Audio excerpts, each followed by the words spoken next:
अपने प्रोजेक्ट और उसकी प्रॉब्लम्स के बारे में उसको सब कुछ बता दिया कि ये प्रॉब्लम थी, और उसे मैंने क्लियरली सब कुछ कह दिया कि किस तरह से सारी बातें जो है प्रोजेक्ट के बारे में निकालनी है। बस अपना सारा काम हो जाएगा। सारी प्रोजेक्ट की बातें डिटेल्स निकाल करके वो हमें बता देगी, and we have won the case. मतलब काम आसान, हम प्रॉब्लम से बाहर। वाह डैड वाह, मान गए आपको।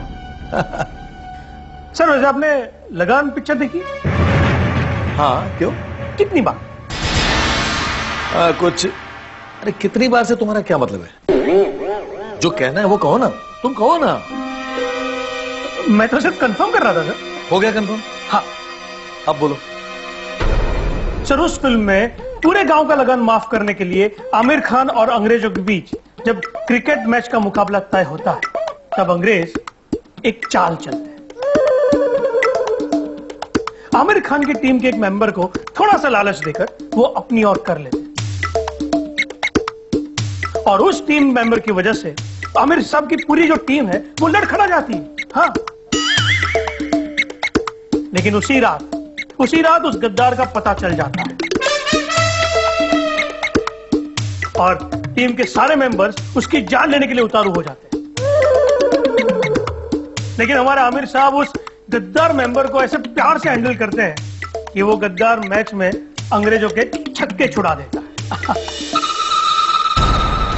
अब पता है सर ऐसा क्यों हुआ? क्योंकि वो गांव के उस टीम के सारे लोग एक परिवार की तरह एकजुट, एक साथ। सर वो कहते हैं ना कि बुला कहीं भी भटक जाए, लेकिन कभी ना कभी लौट कर आएगा तो अपने घर ही ना। सर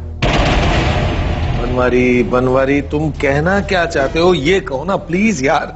तुम मैं सिर्फ ये कहना चाहता हूं सर कि दूसरे के कंधे पे बंदूक रख के मत चलाइए, निशाना चूकने का डर होता है। ये रश्मि आखिर है तो विवेक की पत्नी, वो भी उस गद्दार खिलाड़ी की तरह आपको कभी भी पीठ दिखा सकती है सर। नहीं बनवारी, रश्मि ऐसा कभी कर ही नहीं सकती, मेरी भांजी है वो। तो सर वो जो खिलाड़ी जो मैं आपको समझा रहा हूं है, वो भी मेरा कोई रिश्तेदार नहीं है। वो आमिर खान के गांव का रहने वाला था, उसका दोस्त था, और आमिर खान ने अपनी पूरी टीम को एक परिवार की तरह बांध के रखा था। और आखिर में क्या हुआ? गद्दार खुददार बन गया और अंग्रेज हार गए। और विवेक के घर का आमिर खान है अमृता जी। अगर उसने भी रश्मि को उसी तरह प्यार से हैंडल किया ना, तो आज जो आपके लिए खुददार है कल कहीं गद्दार ना बन जाए। हाँ, फिर आप भी कैच पकड़ना अंग्रेज की तरह, लेकिन बाउंड्री लाइन के बाहर। तुम कभी अच्छी बात कर ही नहीं सकते क्या? बताओ सर, मैं आपको इतनी अच्छी तरह समझा देता हूँ, इससे अच्छी बात और क्या हो सकती है? Shut up! तुम यहाँ से बाहर जाने लायक हो, बाहर जाओ। सर मेरी बात। बाहर जाने लायक मतलब बाहर, यहाँ से टर्न करो इस तरह और यहाँ से बाहर। बड़ी फूल, हमेशा दिमाग खराब कर देता है। अच्छे मूड में आया था ना?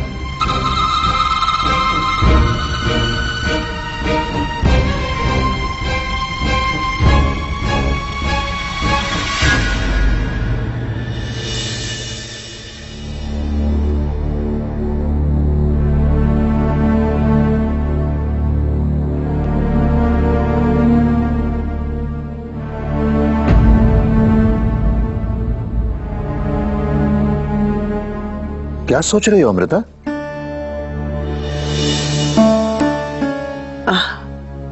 मैं ये सोच रही हूँ कि इंसान की जिंदगी में जब कोई बदलाव आता है तो उसके पीछे जरूर कोई गहरा कारण रहा है। क्या बोल रही हो तुम? किस बदलाव की बात कर रही हो तुम?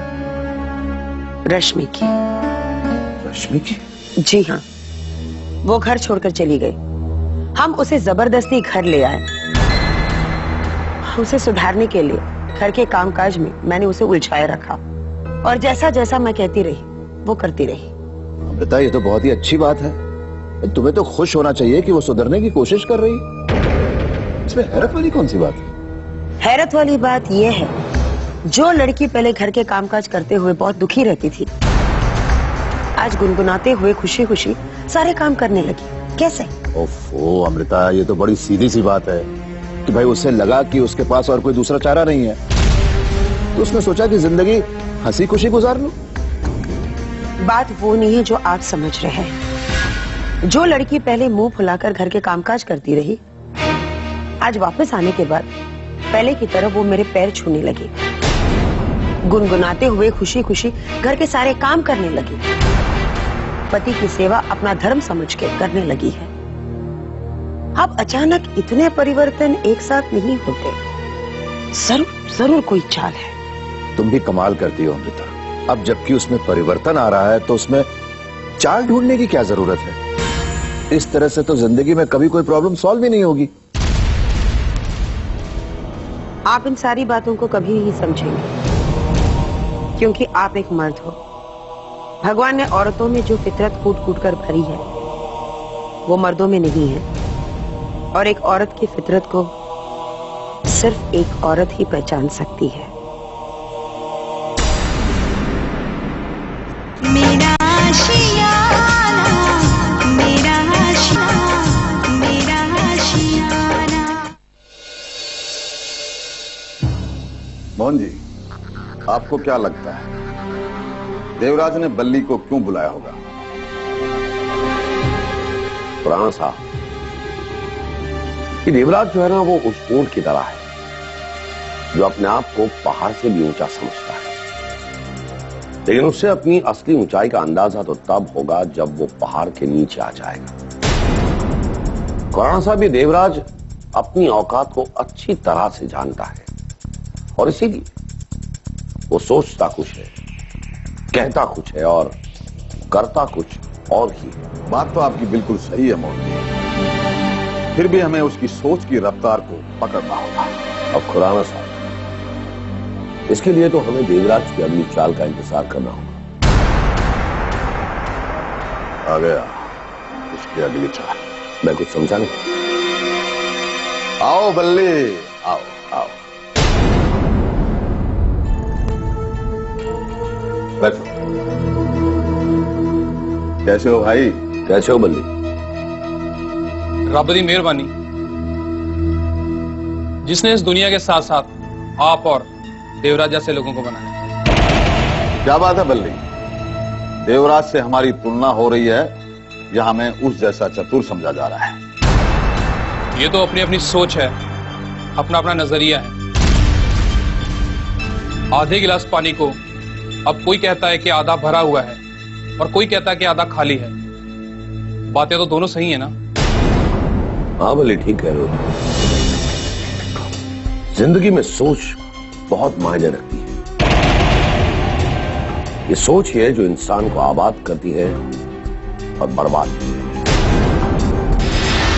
अच्छी सोच रखने वाला इंसान जिंदगी में कभी भी दुखी नहीं रह सकता, और बुरी सोच अच्छे खासे इंसान को भी बुरा बना देती है। मोहन साहब, आपसे कौन जीत सकता है? वकील जो ठहरे, गवाह और सबूत दोनों पेश कर देते हो। क्या, छोड़ो इन बातों, हम तुम्हारे बारे में बात कर रहे थे। अच्छा, देवराज ने तुम्हें क्यों बुलाया था? माफी चाहूंगा खुराना साहब, लेकिन बात थोड़ी कड़वी है। बल्ले, जो जहर का घूंट पिया करते हैं ना, उन पे कड़वी बातों का असर नहीं होता। कहिए, बेझिझक कहिए। खुराना साहब, मैं आप लोगों का साथ नहीं दे सकता।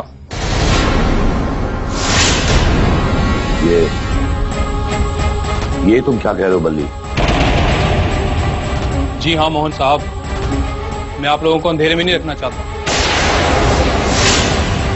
क्योंकि आप लोगों ने देवराज के बारे में जो कहा था वो सब गलत साबित हुआ। देवराज ने अपनी एक्टिविटी शुरू कर दी है और वो फाउंडेशन स्टोन रखने जा रहा है।